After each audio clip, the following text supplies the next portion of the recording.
ओम नमो भगवते वासुदेवाय। नमस्कार, मैं आचार्य विनय काश्यप प्रयाग एस्ट्रोलजी सल्यूशन और रिसर्च सेंटर पर आपनालोকক स्वागतम जनाइছো। बंधुवर्ग, आज आमी आलोचना करिम किछुमान जातक जातिकार बहुत कष्ट होवार पिছত पुत्र सन्तान लाभ হয় মানে सन्तान लाभ হয়। কি परिस्थितित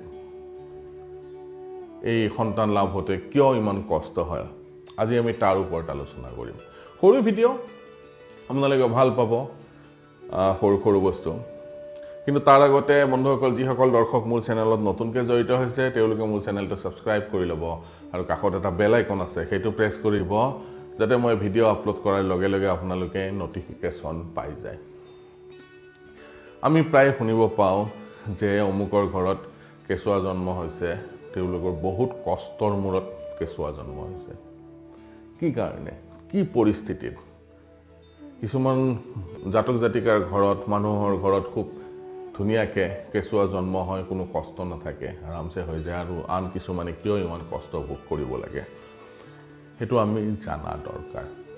চাওক, যেতিয়া আমি কুষ্টি এখন এনালাইসিস কৰিম, ঠিক আছে, চাই ল'ব যে ভাগ্যপতি মানে 9th হাউসৰ অধিপতি যদি লগ্নত থাকে আৰু 5th হাউসৰ অধিপতি যদি নিচ হয়, ভাগ্যপতি যদি লগ্নত থাকে মানে 9th হাউসৰ অধিপতি যদি লগ্নত থাকে আৰু 5th হাউসৰ অধিপতি যদি নিজ ৰাশিত যদি থাকে আৰু বুধ আৰু কেতু যদি পঞ্চম ভাৱত থাকে। পঞ্চম ভাৱ কিয়? পঞ্চম ভাৱৰ পৰা আমি সন্তান বিচাৰ কৰোঁ। বুধ আৰু কেতু যদি পঞ্চম ভাৱত যদি থাকে তেনেহ'লে তেনে জাতক বা জাতিকাৰ যেতিয়া কেঁচুৱা জন্ম হ'ব বহুত কষ্টৰ মূৰত তেওঁলোকৰ সন্তান জন্ম হয়। আৰু তাৰ উপৰিও যদি আপোনালোকে চাব যে 5th হাউসৰ অধিপতি যদি 6th হাউস বা 8th হাউস বা 12th হাউসত যদি নিজ অৱস্থাত যদি থাকে আৰু শত্ৰু ৰাশিৰ লগত যদি থাকে, ঠিক আছে, আৰু পঞ্চম স্থানত যদি পাপী গ্ৰহৰ যদি জ্যোতি থাকে তেনেহ'লেও তেনে জাতক বা জাতিকাৰ বহুত কষ্টৰ মূৰত পুত্ৰ সন্তান লাভ হয়। সব পঞ্চমপতি যদি অষ্ট অৱস্থাত থাকে, মানে সূৰ্যৰ যদি পঞ্চমপতিক অষ্ট কৰি দিয়ে, পাপী গ্ৰহৰ লগত যদি জ্যোতি দৃষ্টি থাকে আৰু তেওঁ নিজে পঞ্চমপতি যদি দুৰ্বল হয় 6th হাউসত যদি থাকে বা নিজ অৱস্থাত যদি থাকে তেনেহ'লে তেনে জাতক বা জাতিকাৰ বহুত কষ্টৰ পিছতহে সন্তান লাভ হোৱা দেখা পোৱা যায়।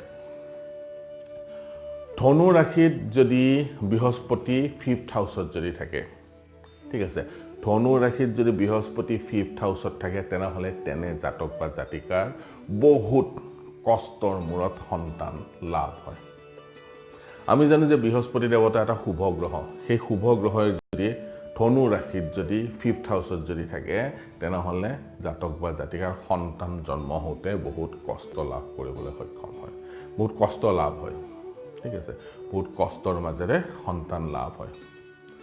আৰু আপোনালোকে চাব যে কুম্ভ ৰাশিত বা কৰ্কট ৰাশিত যদি বৃহস্পতি দেৱতা 5th হাউসত যদি থাকে, 5th হাউসত যদি কুম্ভ ৰাশি বা কৰ্কট ৰাশি হয়, আমি এনেকৈও ক'ব পাৰোঁ 5th হাউসত যদি কৰ্কট বা কুম্ভ ৰাশি হয় আৰু বৃহস্পতি যদি এই ৰাশিত যদি থাকে, কৰ্কট বা কুম্ভত যদি 5th হাউসত যদি থাকে তেনেহ'লে তেনে জাতক বা জাতিকাৰ পুত্ৰ সন্তান লাভ নহয়।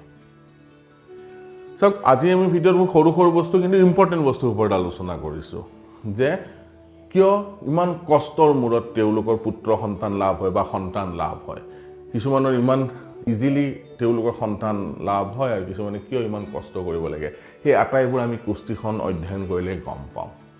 তাকে কয় ভাগ্য, সকলোৰে কুষ্টি বেলেগ বেলেগ, কিছুমানৰ ইজিলি সন্তান জন্ম হয় আৰু কিছুমানৰ বহুত কষ্টৰ মূৰত সন্তান জন্ম হয়, আৰু কিয়ৰ কাৰণে ইমান কষ্ট পাবলগীয়া হয় তাৰ বিষয়ে আজি আমি আলোচনা কৰিলোঁ।